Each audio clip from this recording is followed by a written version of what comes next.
Welcome, everyone. Greetings, ECC students, faculty, staff, and valued members of our community. We'd like to welcome you to the ECC Party at the Polls. And I'm Dr. Latasha DeHaan, and I teach in history and political science here at the college. And so today is the first of two events that will be sponsored by the Department of History and Political Science, our wonderful Student Life Department, and Student Government. And so we welcome you here, and we're so glad to have you. So today is our Elgin City Mayoral Town Hall meeting, and we are pleased to welcome Elgin's own Mayor Dave Captain, and also Councilman Corey Dixon. And these are our two mayoral candidates. The consolidated general election will be held on Tuesday, April 4th. However, as a special treat, we have a Kane County mobile voting unit that's right here on campus today and tomorrow. And you can register to vote as well as vote here right on campus. So you just head out these doors here, hang a right, go out to the lakeside patio there, and you'll see the mobile voting unit. Now, if you're already registered to vote, it's very simple. All you have to do is fill out a simple yellow form. Tyler has some in the back. So if you need one, let him know. And you just complete the form, take it out to the mobile voting unit. If you are not registered to vote, well, you're in luck, because you can register to vote right here today or tomorrow. All you need is 2 forms of ID, and then you can register to vote, but you must also vote on the same day. All right. So tomorrow we'll have another event. It will be a party at the polls. The party will continue. And at 11 o'clock here, there will be an EC Board of Trustees forum, and it will be moderated by our own student government.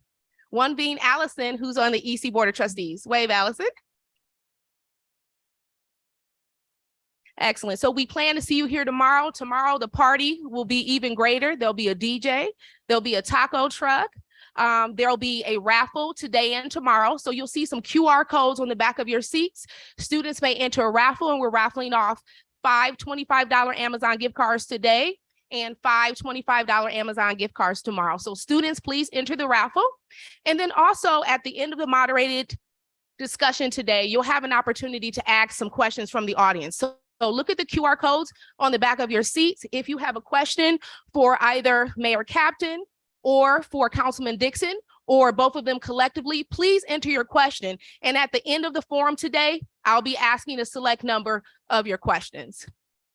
All right, so without further delay, I'm going to turn it over to our moderator, who is Dr. Antonio Ramirez from the Department of History and Political Science. Thank you.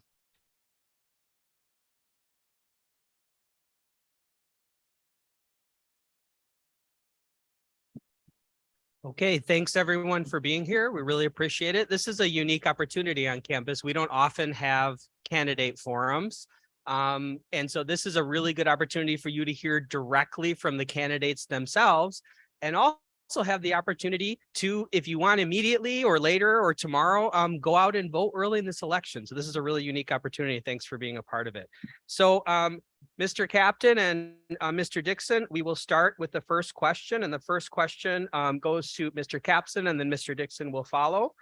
You have 3 minutes to respond to each question, and please pay attention to Allison's paddle there. She'll let you know if you're getting close to your time.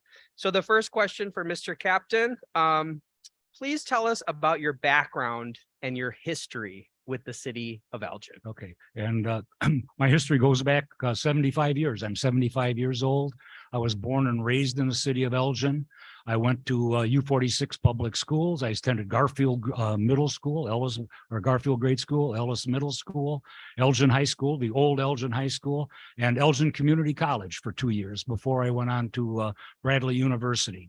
And was employed by the Fox River Water Reclamation District for 33 years as a chief chemist and director of process control. I got involved with politics, I guess, in my own neighborhood. I live in Eagle Heights. I lived there for almost 40 years. And we put together a homeowners association. I became president of the homeowners association. And for you young people, that was never part of my life plan. It just happened. And some issues in our neighborhood caused me to take an interest in making my neighborhood better. And that grew for me then to the point that I ran for, I became a member of the Planning Commission. I was a member of Planning Commission for 6 years. Then I ran for government as a councilman and was elected councilman for 6 years. And I've been mayor for 12 years. But I guess my passion has been trying to resolve problems within our city.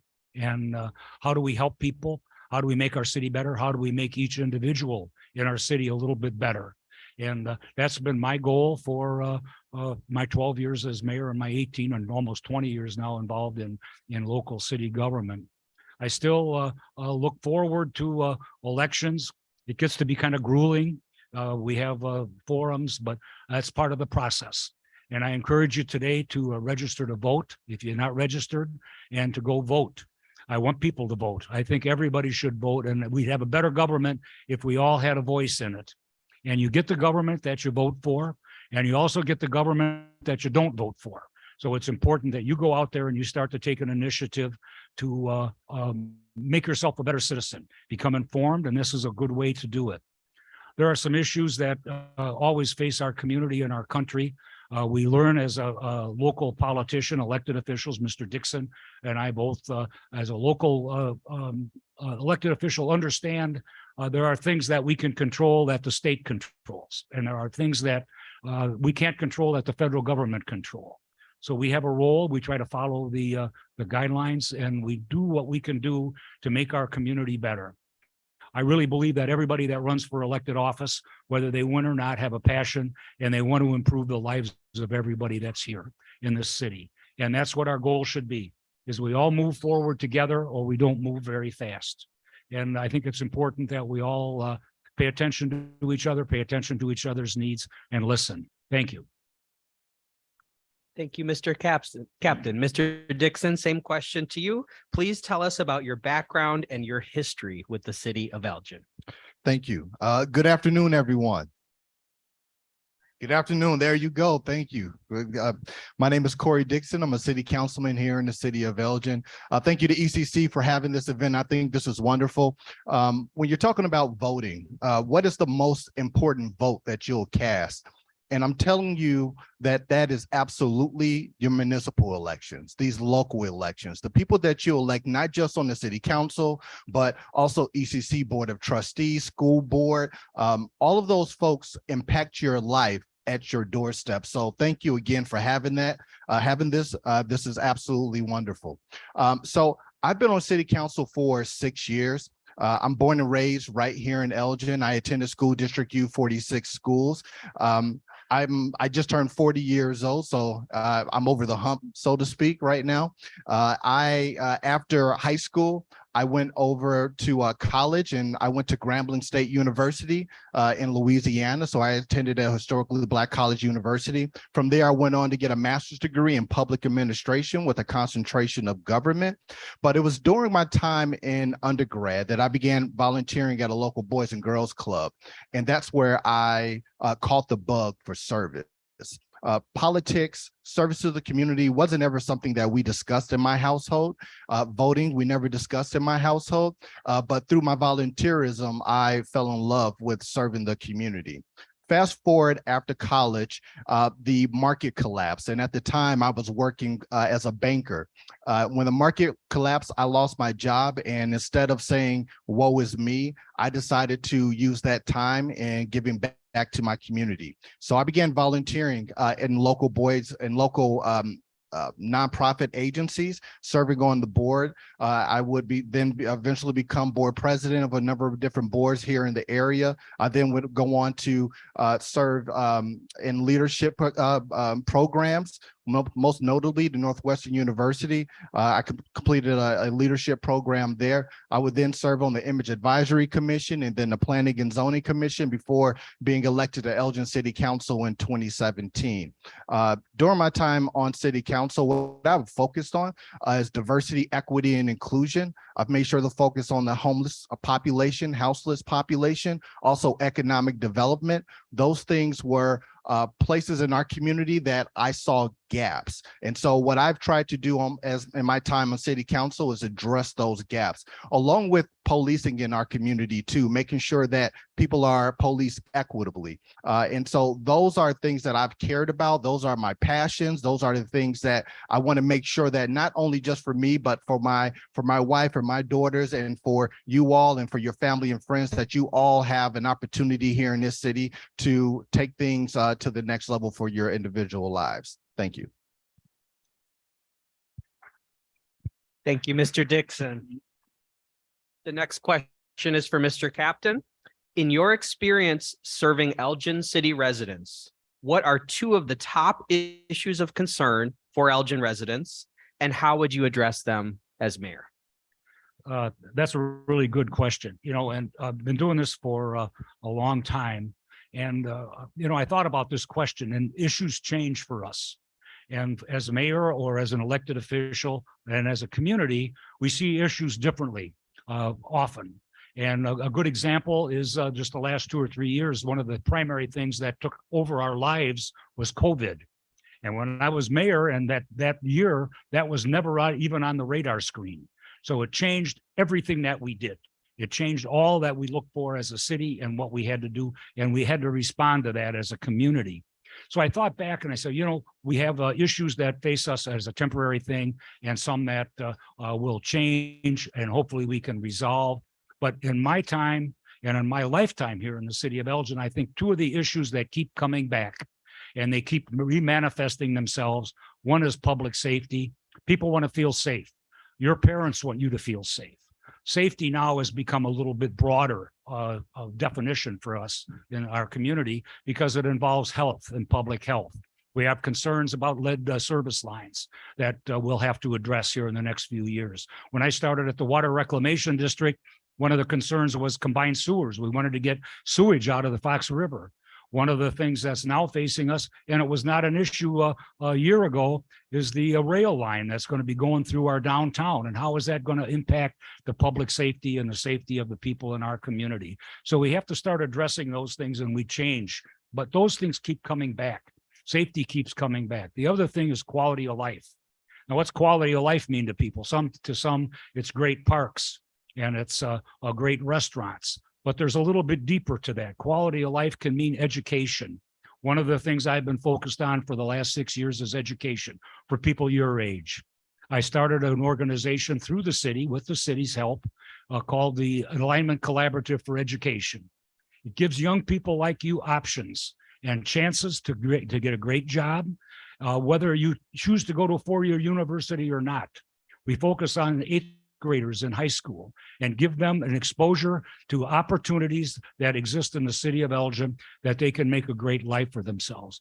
Part of your quality of life is based on your job, based on being able to feed your family, based on getting your education. So I think those things keep manifesting themselves back.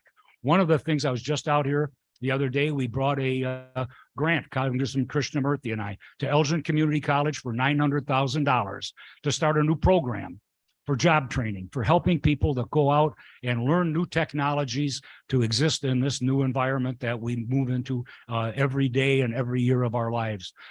Congratulations. You guys have a great future ahead of you, and ECC is a place to help make that future come to pass. Thank you.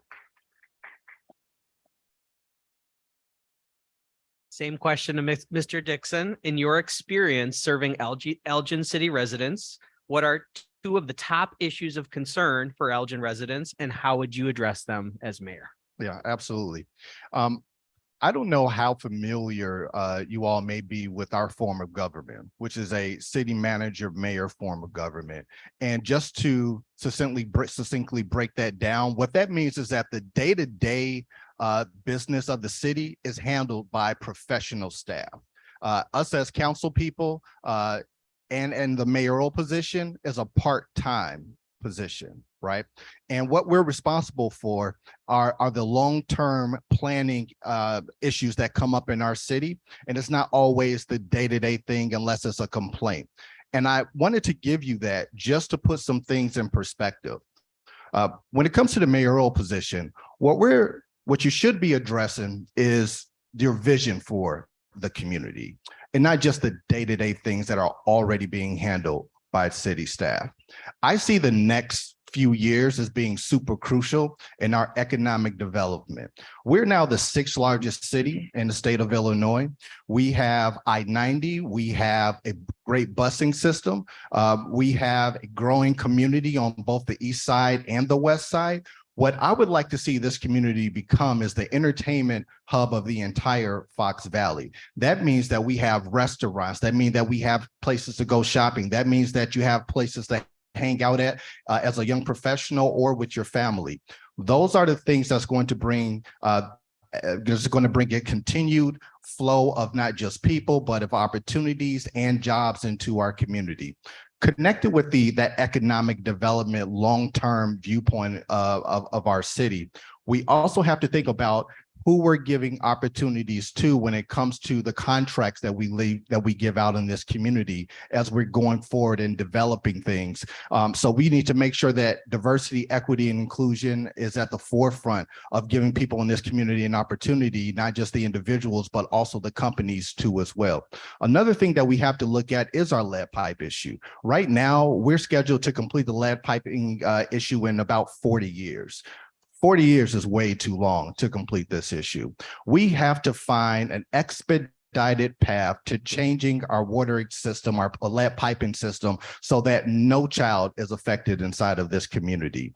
Not only that, we also have to address the educational gaps that we do have. We have more opportunities in this community than people are educated for or have been certified to do. Now, I serve on the Alignment Collaborative for Education Board, and we're trying to address those issues, but the gap is so glaring because of the income gaps that are existed inside of our community. You have people who are low income, who are not receiving the opportunities or the resources in order to help get their family ahead. And those are things that in my viewpoint, and then when I'm elected mayor here, I'm going to make sure that we address that for the entire community to make sure that people have the opportunities that they need. Thank you.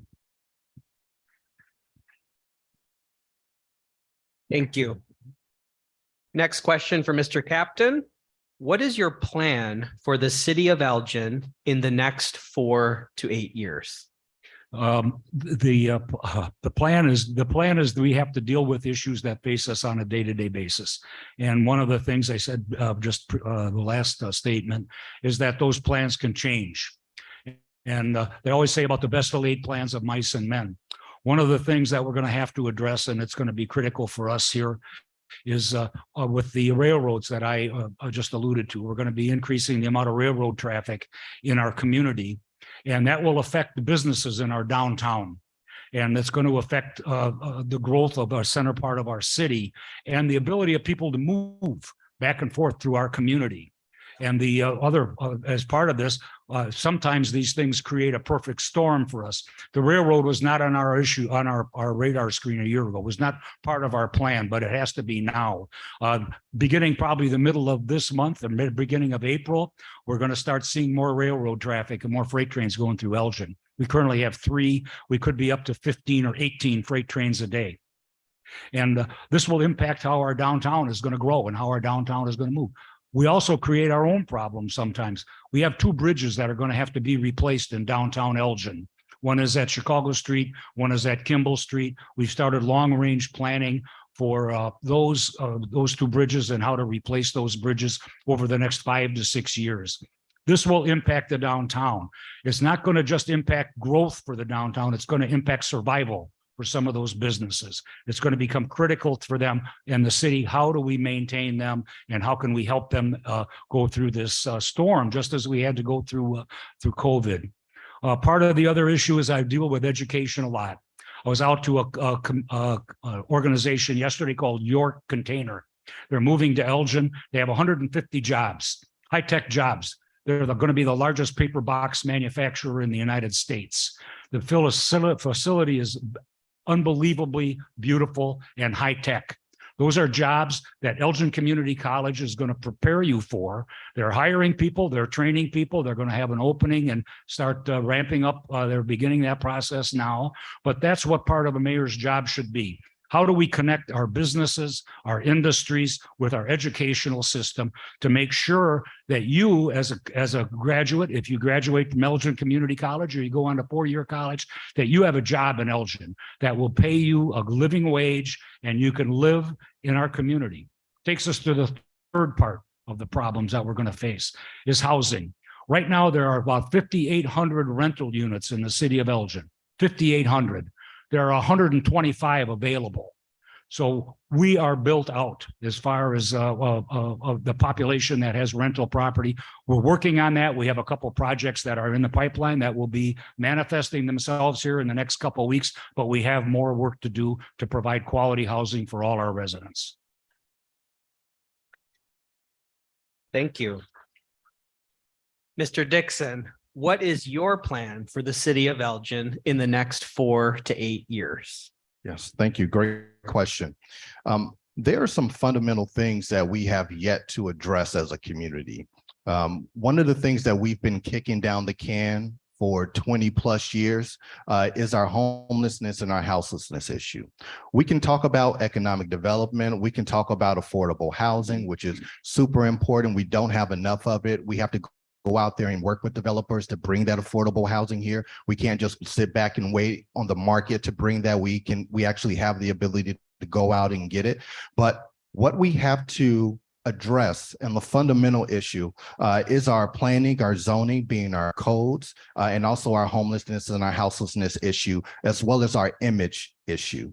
Elgin is not the same community that it was 25 years ago, 30 years ago. We have changed dramatically. We have our crime rate has decreased over that period of time, although recently there was an uptick in crime as well as in shootings. But we're better off today than we certainly were 30 years ago. But there's an image issue. For anybody that doesn't live inside of this community, you might have a negative image of the city of Elgin due to what you have heard or from past experiences that you've had. And I just am here to tell you that's not true, but we have to address that through rebranding ourselves, reinventing ourselves, going out there and market and talking to developers and going out there and getting what we want to actually have in this community, and not just waiting and sitting back and waiting on the things that waiting for things to happen. We have to take action and go make things happen. For a long time, we've been complacent as a community. I'm not just trying to survive. I want this community to thrive. And for us to do that, we cannot be reactive. We have to be proactive. We cannot wait until the issues bring themselves up, but we have to go out and find and make sure that we're addressing things before they even become an issue.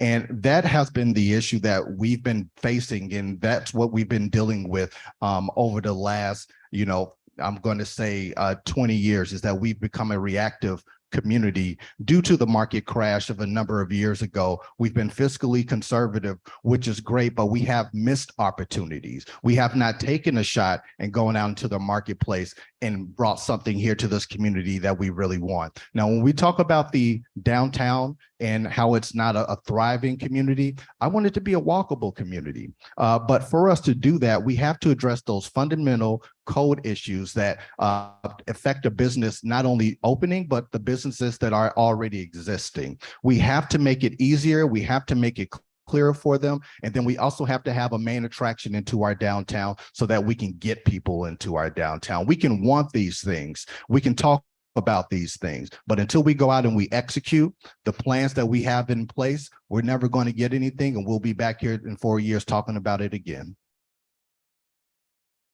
Thank you. We have two more questions, and I just want to remind students and ECC community members on the back of many of the chairs there's a QR code. You can scan that and submit questions, any questions you might have for the candidates. Okay, so please do that if you have a question. Mr. Captain, simple question. Why are you the best choice for Elgin City Mayor? Thank you. Well, I'm obviously the most experienced at the job. I've been doing the job for 12 years, and I've seen the ups and downs, and we've dealt with those ups and downs. Work closely with the city manager, and it is the city manager runs the day-to-day operations, but policy decisions are made through the city council and through the mayor. And we always have a conversation before we move forward with something about what does the mayor think and what does the mayor see in a community. I get out a lot. I walk a lot. I love to walk in this city. I've walked every street. When I first ran for office, I knocked on about 6,000 doors.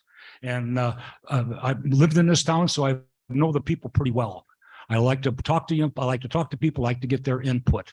That input helps me as mayor, help make decisions. And we've changed a lot in the last few years. We do a lot of community conversations. We like community input. We like to hear what people have to say, and then helps us make our decision as a city council. I think one of the things that probably is important from my background is my involvement in this community and what I've done with a number of things with organizations. I worked with neighborhood housing services. I was the director for the neighborhood housing services of Fox Valley. I served on the board of directors for the neighborhood housing services in Chicago. So I understand housing, and I understand how difficult it is for people to get quality housing. And how do we provide that for them? How do we provide loans? How do we educate people? I think one of the things that's going to be a challenge for us, and it's a challenge for whoever is going to be mayor, you find this is a really just about every organization that you deal with. Communication is the very difficult part of running an organization. How do you communicate from government to the residents, and how do you get the communication from the residents back to the government, and what do you do with that? We're going to have to strengthen the way we communicate. I've been an advocate of that for a long time. I think that it's getting out there and meeting people and being able to do that, and going to neighborhood association meetings. And my history with that is pretty much ingrained in me now. It's been one of my core values for all my political life, is communicating with people, and how do we deal with that? I think as time goes on, my experience is going to pay dividends for us. I've been through the ups and downs of an economy. I saw our city when we were in really the growth phase back in 2005, 2006, 2007, and saw that stop when we hit a recession. We weathered through it. I have experience to do that. If that happens again, I'll have experience to guide us through that and what we did. When I became mayor, one of the things I did was lower taxes for everybody in this community by changing the way we looked at property taxes, made people a better life. More money went back into their pockets. I still believe in that. I'm a fiscal conservative, and I think saving money and making sure that we are frugal with the taxpayers' money is critical for how this community is going to survive and how you as young people will live your life. Thank you. Mr. Dixon, same simple question for you. Why are you the best choice for Elgin City Mayor? 6 years ago, when I was first elected to Elgin City Council, I was the youngest person on the council. And I would ask a lot of questions, of course. Why this? Why that? Why this? And a lot of the answers that I would receive back was essentially, well, that's the way that we've always done it, Mr. Dixon. And that just drove me up a wall. We live in a completely different time. Every 5 years, 10 years, there's a huge technology shift. We are behind technologically in our city. The reason why the communication is bad is because technologically we haven't upgraded our systems to the point to where we're on social media, where we're hitting everybody that we need to hit, and not just through social media, but also too through our city council meetings. I principled a position for the city of Elgin, which was a Spanish translator position. Our community is 50% Hispanic, Latino, and we we're not communicating effectively with almost half of our population. Some of those, of course, do speak English, but we were not effectively communicating with a large portion of our population. That's an issue, right? And when we're talking about the future of this community, when we're talking about what leadership should look like, you have to be an advocate for people. It's great to talk to them, but do you understand? I'm someone who grew up on both sides of the track. I grew up poor, Section 8 housing, first in my family to go to college and get a degree. One of the first professionals in my entire family, both sides of the family of my parents. Now, my wife, my 3 girls, we live a great life because we work really hard. But sometimes when you work really hard, if you are a person of color, that doesn't guarantee your success. But thankfully, I've been able and been blessed with a lot of opportunities that I've taken advantage of. And I want to make sure that every person in this community have those opportunities. And for you to be provided with those opportunities, we need to have the policies in place. We need to have the structures in place. We need to make sure that we're working with every fixture that's connected to our community, and not closing our doors or turning our backs towards new ideas, because we live in a new time. And that's why I'm running for Elgin, because I believe we need new leadership. Thank you. Thank you. So the last question is a 2-part question, and you can answer one side or the other if you'd like. Mr. Captain, what is something that Elgin City residents don't know about you or your service to the city that is important for them to know? Or what is a question we didn't ask that's important for you to address here? Okay, thank you. I'm gonna have a little fun with this one. And I was at a group at a meeting like this with a bunch of young people, and they're talking about, well, what's it like to be the mayor? What do you see? What's your job? All those kind of things. And I told them when we talked a little bit about what the role of the mayor is. And then one young person asked me, well, if you weren't mayor, or if your life had taken a different path, what would you do? And I said, I found out later in life, and I love to cook, and I love to eat, and I love to cook. And I said, if I had a different choice and a different career path, I think I'd have become a salad chef or become a cook. And that's kind of inspired me. And I met with some high school students just the other day out at Elgin High School in their culinary arts program, and talked to a young fella that was working on desserts, and talked about that. And we sat down, and about 5 or 6 of us talked about what it meant. And I talk about passion and finding a passion. And that's where you're at in your life. Find your passion. And my passion, I think if I'd have thought about it back when I was your age at 20 years old, I might have taken a completely different route. And I went on, I got a degree in chemistry and biology, went 4-year at university to do that, and that created a great life for me. But now that I look back at it, I think I might have had more fun if I'd have done something like that. Maybe I'd have been a restaurant owner, and maybe I would be a cook someplace for somebody. But that's kind of what I think, and that's what people don't know about me. I love to cook, I love to eat, and it's a passion for me to make sure that you find your passion. Thank you. Mr. Dixon, what is something that Elgin City residents don't know about you or your service to the city that's important for them to know? Or what is a question we did not ask that's important for you to address here? Something that they don't know. I love movies. I'm a movie buff. Just to give you something a little personal. I love comedy too as well. Those are some personal things about me. I love to read. If I wasn't in this position, I probably would be somebody's professor. I've always enjoyed learning. I love history. So I'd probably be at someone's institution teaching history or something to that nature. When it comes to the city and the things that are important in my service is that, I just love people. I love people of all walks of life. I try to make sure that people are always at the center of my decisions and my votes, that is. My brand of service to the community and leadership is one that is people-centered. I don't, whatever your politics are, if it's Republican, Democrat, Independent, whatever the case may be, when it comes to making decisions for the city of Elgin, I make sure that I put people first. I don't put businesses ahead of people. I don't put special interests ahead of people. I want to make sure that everyone has a fair shot at anything that they're trying to do and accomplish in this city. When I'm out and I'm talking to people and they're telling me about what they like or don't like about the city and what their issue is, or some things that they've seen and what they would like to have changed, I take note of that.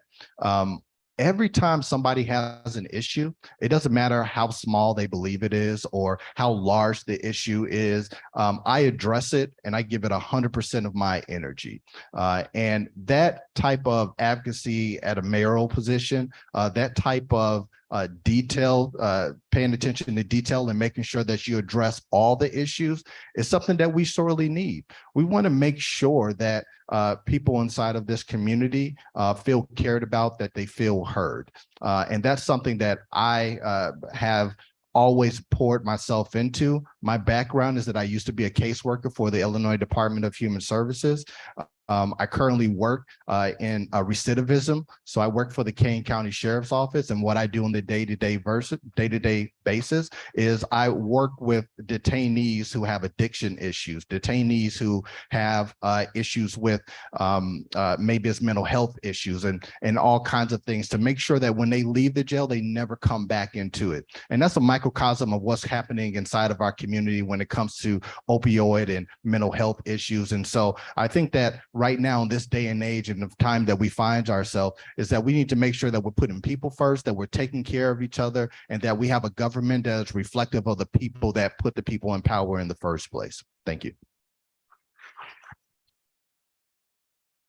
Thank you. And let's give one more big round of applause to the two candidates. I learned a lot. I hope you all did too.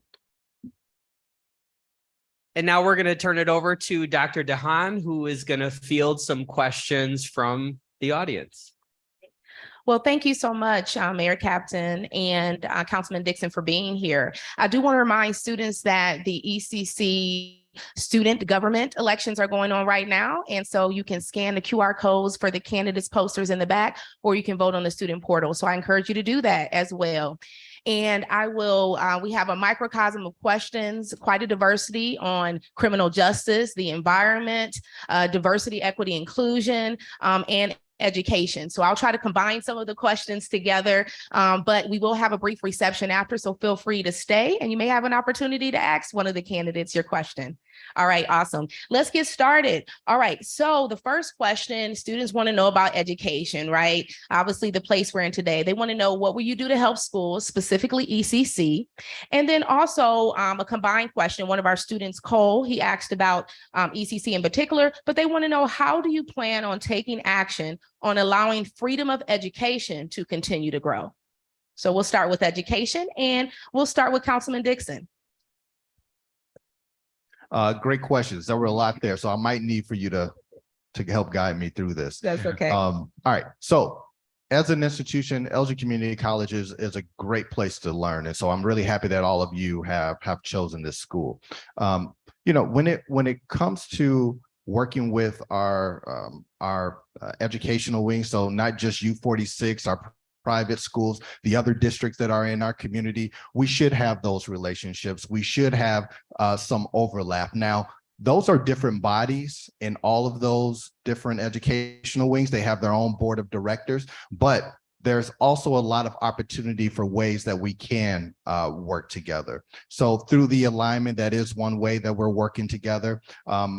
I also worked with a bunch of community members to produce a program called the Youth Empowerment Program, which essentially takes kids who were getting into trouble inside of the high schools, Elgin and Larkin High School. We take those kids aside and we mentor them and we put them on the path to success. So we make sure they have tutors. We're in communication with their families. We're in communication with their support group to make sure that they have everything that they need in order to be successful in life and to go on to hopefully go and get an education. What was the other part of that question? They want to know, how can you essentially try to support freedom of education, freedom of expression? Academic freedom. Academic freedom is important. We're in a time right now when people are literally trying to stop you from reading American history. They're literally trying to block you from gaining information that's going to have you look more critically, not just at your individual life, but at the plight of this country over the last few hundred years. That is a problem. We have people wanting to stop history classes from happening. I think there was actually something in Florida where Governor DeSantis put something in place where he blocked a bunch of educational programming that was happening at the college level. So there are people out there that are actively wanting you to not learn American history. Black history is American history.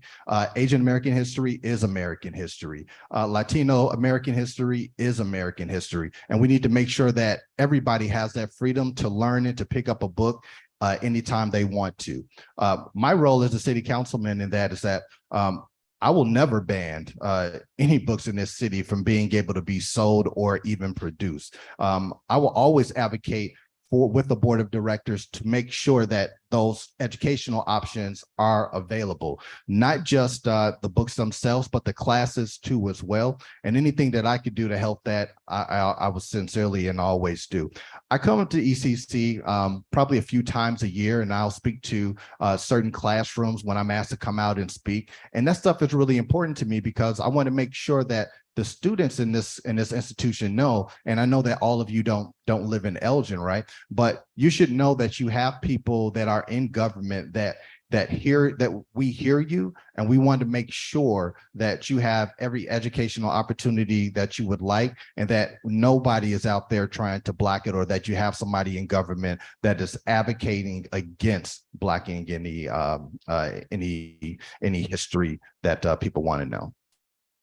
Thank you. All right, Thank you, perfect. Councilman Dixon.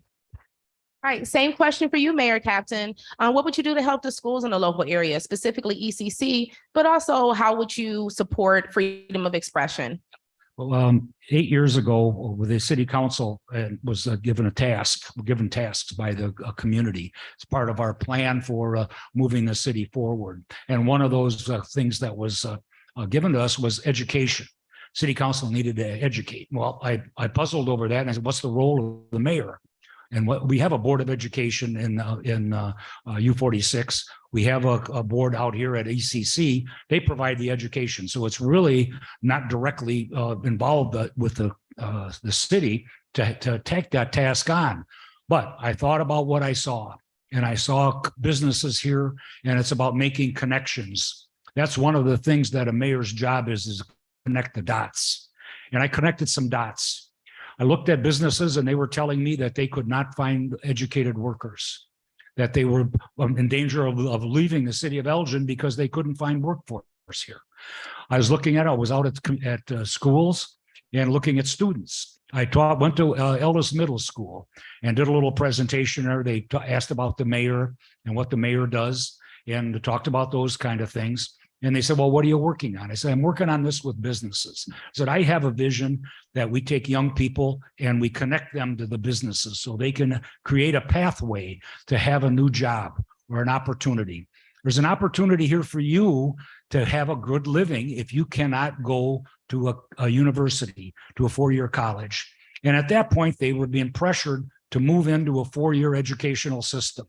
And many of them couldn't do that. They were minority students. They didn't have the money. They may have 3 or 4 brothers and sisters, so they all did not have a chance. And I looked out at the faces out there, just like looking out at you right now. And I saw that those young people had lost hope. They gave up at 8th grade because they didn't feel that they had an opportunity to live a good life. I said, we can do that for you. We can create a good life for you by connecting you into a job that will change your life and give you the passion that I talked about. Went to the school board at U46. They weren't that receptive at the beginning because it was a change in the way they were going to have to educate students. And they were primarily focusing on getting students into a university, into a four-year university. And I told them at that time, you'd taken hope away from young people. We needed to change things. Well, School District U46 changed the way they educate people. The Alignment Collaborative Education came out from the summit that I put together for businesses and educators to talk about education.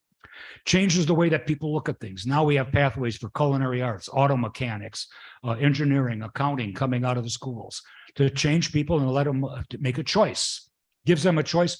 They can come back to Elgin Community College, one of the top 25 community colleges in the entire country, and finish their education and work to do that. But it creates options for young people.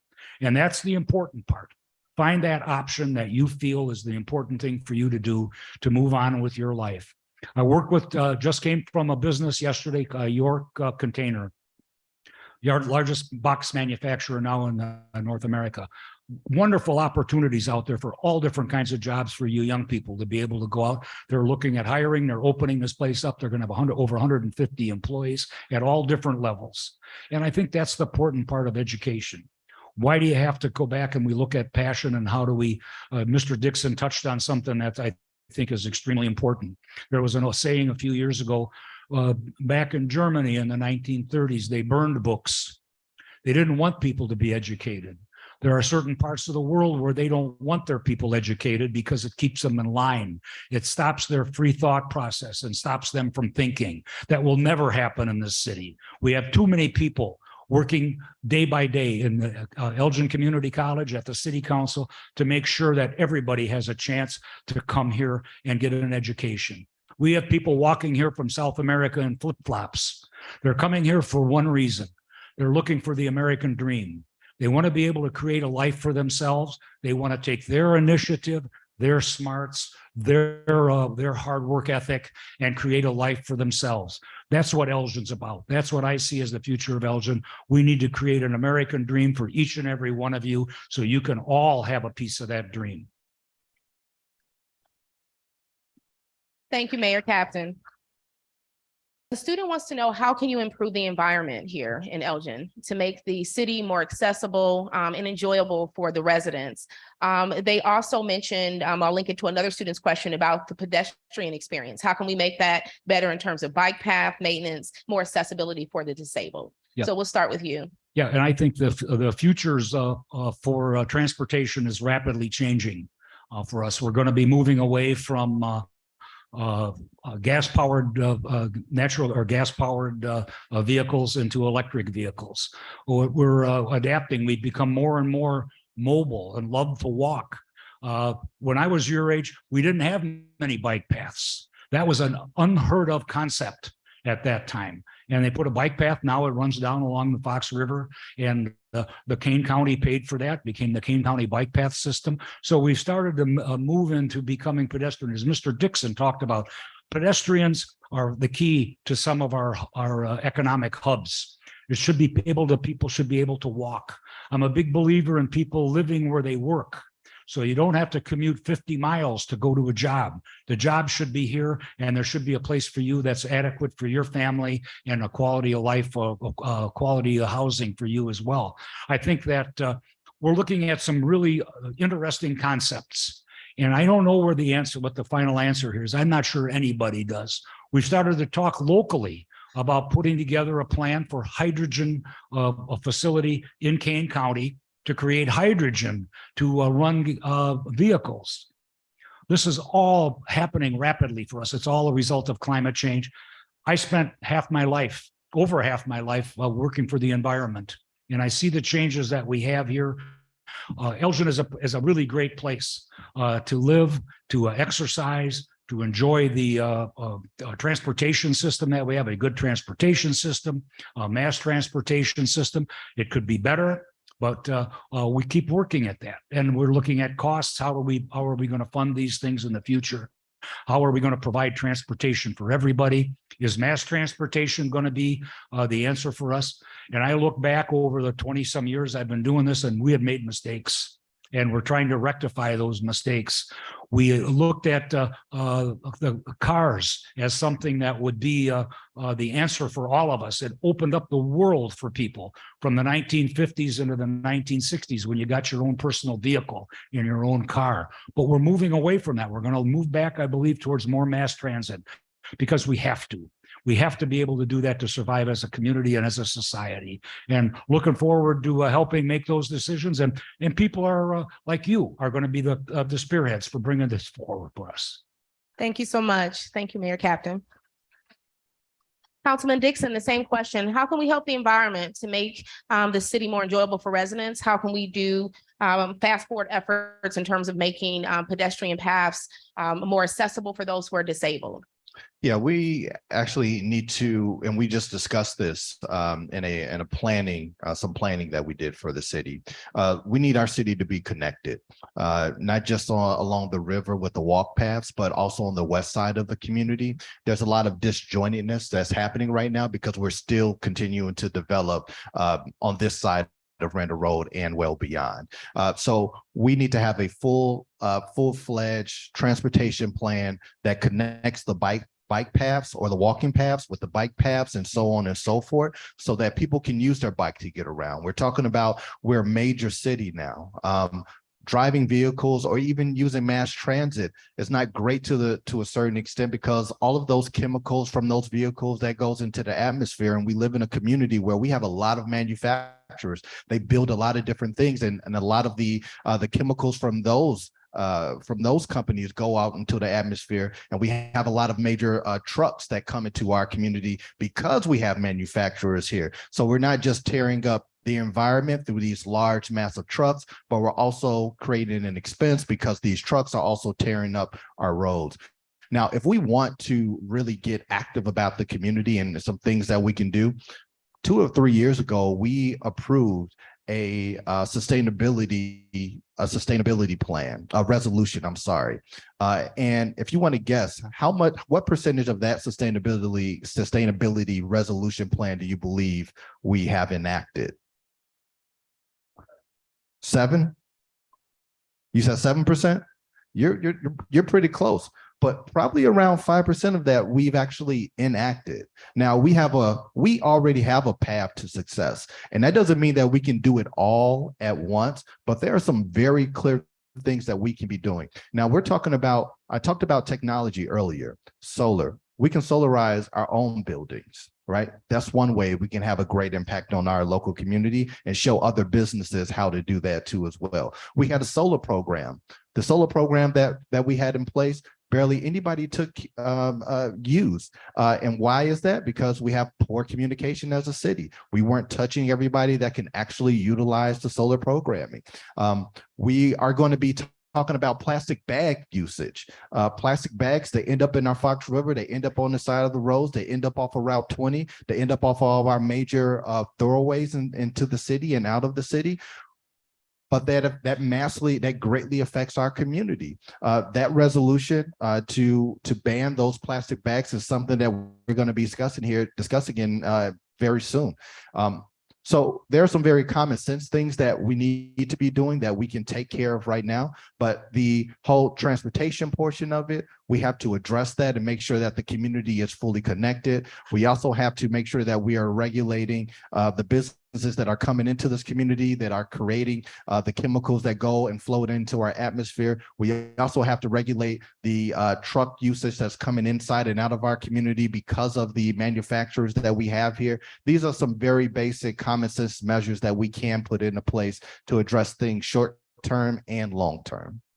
Thank you, Councilman Dixon. So we have time for 2 more questions. This next one is on crime in the area. So one student wants to know, what is your stance on making the area more safe, both in terms of gun safety and the COVID Safety Act, or COVID safety as well for the community? And then I'm going to tie that with a question from Kermit Lattimore about the police force here. And so it's a 2-part question. And if you need me to repeat the question, I can. And so his question is, I am concerned about the current police force and the upcoming police cadets. I have had my share of experiences with the police. What options are there to work with the police to make them more comfortable with the public? And we will start with Mr. Dixon.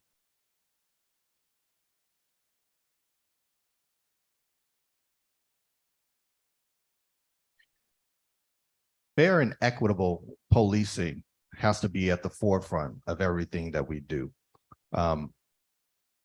we live in a different time. Policing of today is not what it was 20 years ago. When you have a police department that has historically has some issues with the minority community, you have to make sure that you do the work to address it. As a city council person, I've done the work to address it.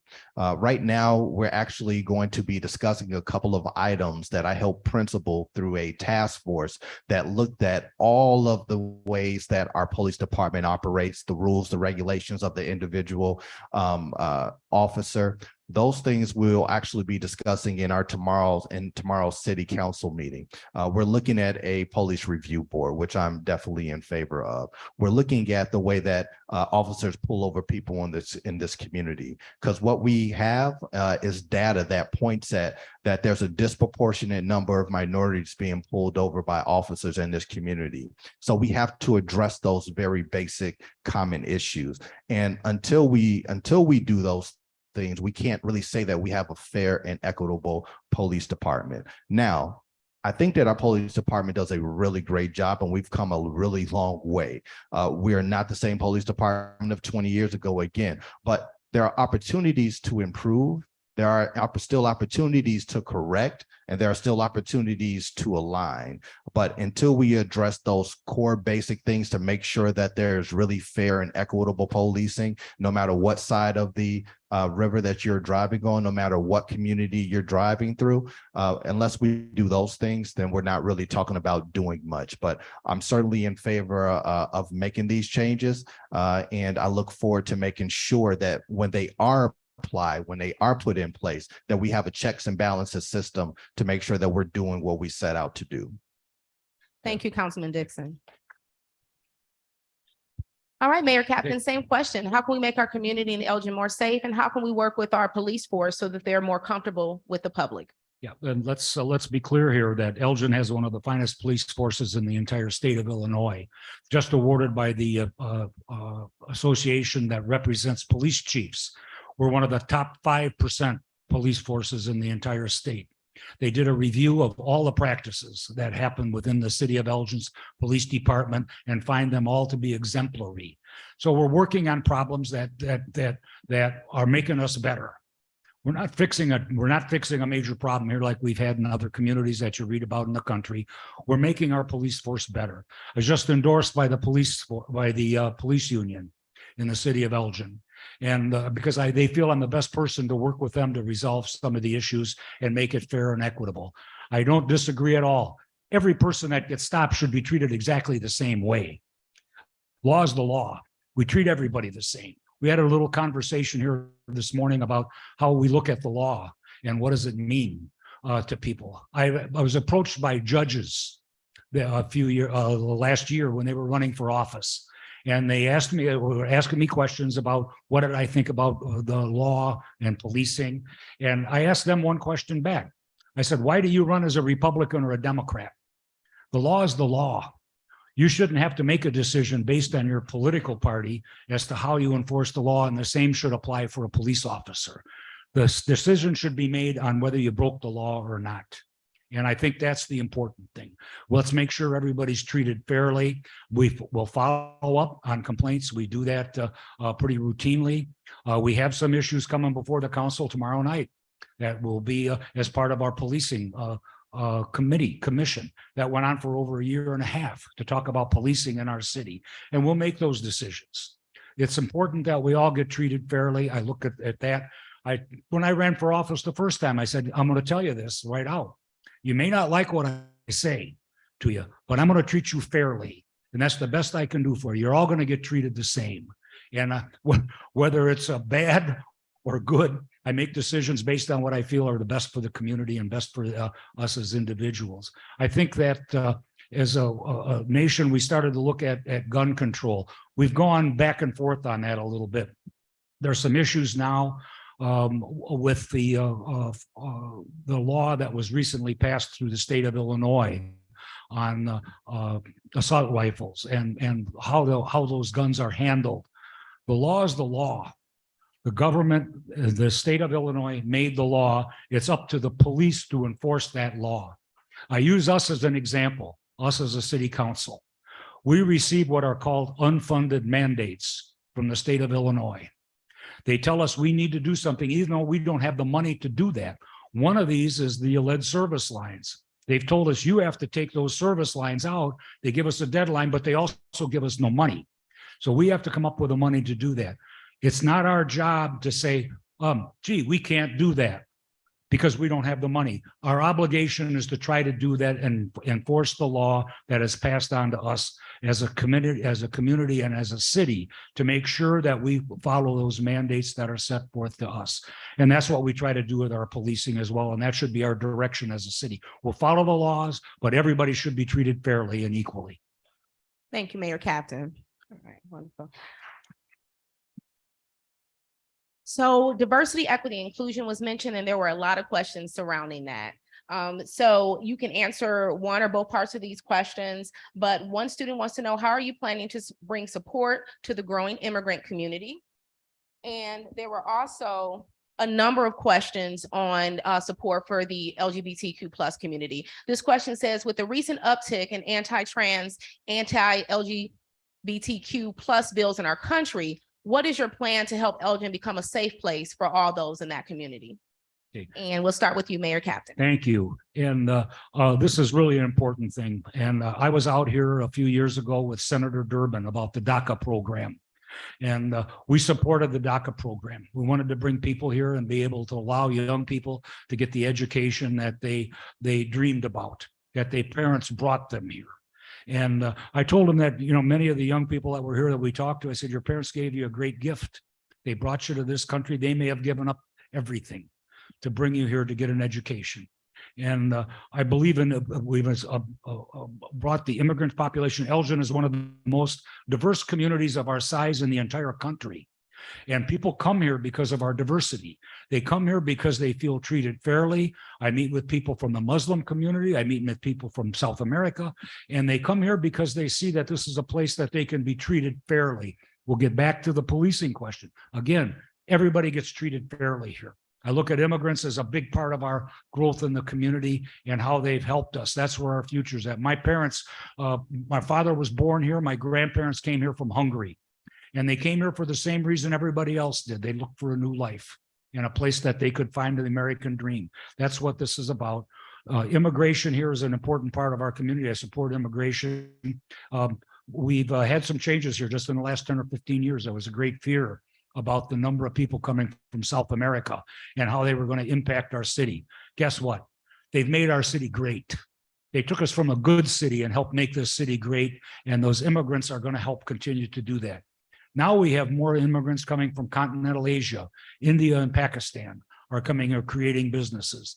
I just met with a fellow, called me and said, I want to talk to you about some people that want to move to the city of Elgin. They come from Uzbekistan and they're bringing 100 homes, and when they want to buy 100 homes in the city of Elgin because they read about us in the paper and how we are diverse and how we are fair, and they are Muslims. They would practice their religion. They want to be able to do that. And that's what this city should be about. That's what we want to be as a microcosm, what the United States should be, is to treat everybody fairly, give everybody a chance. It's absolutely critical for us how we bring people into this community. Again, we get back to communication. We need to communicate with people that are coming here as immigrants. My great friends at the Centro de Información work to do that. We're looking at expanding that. When Jaime Garcia retired as director, I met with a new director and said, we need to look more into what Centro does, because we have immigrants coming from other parts of the world that also need help, and how to acclimate them and move them into the city of Elgin. That's what our goal should be here in this community, is to acclimate people and get them into the educational system and teach them how what the new culture is where they move. Thank you, Mayor Captain. Thank you so much. All right, Mr. Dixon, same question. You can answer all or part of the two questions: support for the growing immigrant community in Elgin, or how do we make our communities more safe for the LGBTQ plus community and trans communities? Yeah, I'm in full support of our immigrant community, no matter where you are immigrating from. I'm also in support of our LGBTQ plus community too as well. I think those fundamentally, just as a human being, we should love one another, help provide opportunities and safe spaces for each other. During my time on city council, that's been at the forefront of everything that I do. I serve on the Food for Greater Elgin board, which deals a lot with our immigrant community. So we have families also from the South America that have come up and they need food. And I make sure that as a board member there, that we're providing every possible option and every possible meal to the families that find themselves here in Elgin. When it comes to our LGBTQ plus community, we want to make sure that not only are we talking about diversity as the jewel of our community and how great it is, but making sure that our policies reflect what our rhetoric is. And we haven't fully gotten there as a community, but I've always been in support, and there actually is going to be, I believe, a parade this coming summer that's being organized by some community members, which I'll be there front and center, because I believe as a community leader, you do have to lead the way and make it known that exactly how you feel and where you stand on these important issues when you're covering an entire community that is diverse as we are. As we talk about the future and we think about the vision for this community and what direction we're going to be going in, Elgin is super diverse, and that is never going to change. It's going to become even more diverse. So we can't just do enough by thinking about what's happening right now and what changes we can make, but we also have to think about what is our community going to look like in 10 years? What things can we put in place right now to make it a more welcoming city for everybody, no matter where they immigrate from, but also to people who may be a minority that live in a different state, a different town, and making sure that they know that Elgin is that warm, welcoming community.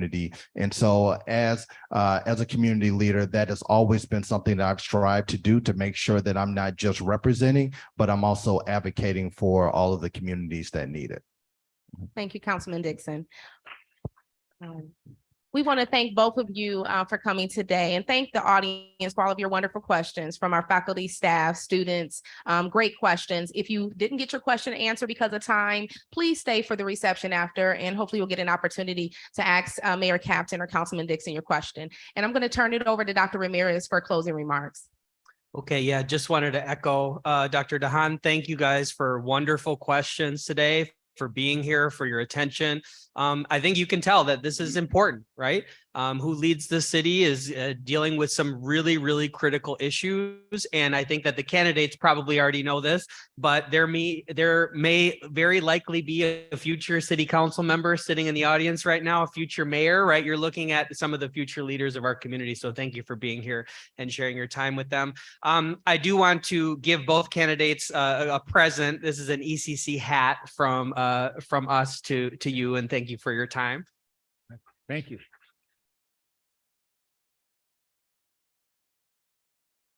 And also, before you go and enjoy the refreshments, the cookies and drinks, and hopefully have some time to talk with the candidates, I just want to remind you folks that you can vote right now. You can vote until 4 o'clock today. You just walk around the corner and vote in the Vote-Mobile trailer outside. I hope that this discussion, made it clear to you why your vote is so important. Tomorrow, we are also holding a similar forum for 5 of the candidates that are running for ECC board. Are going to be here. They're going to answer your questions in a very similar way. We're going to have a taco truck. We're going to have some music. We're going to have some raffles. That's our party at the polls. So please join us tomorrow as well. And the folks in the Vote-Mobile did tell me that if you are going to register, if you're going out to vote, please be patient with them. They're trying to work as fast as they can, but you may have to wait for a few minutes to vote. But please, no matter who you support, no matter what you do, please vote in this election. So thank you so much for your time.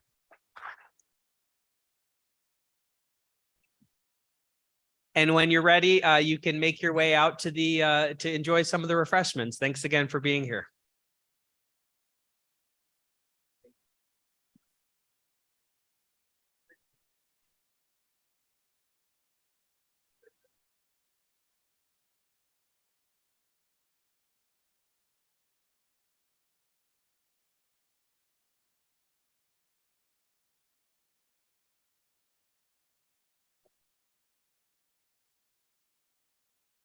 Yeah, you can. Yeah, yeah. Did you want me to introduce you? Okay, okay. You're not shy, right?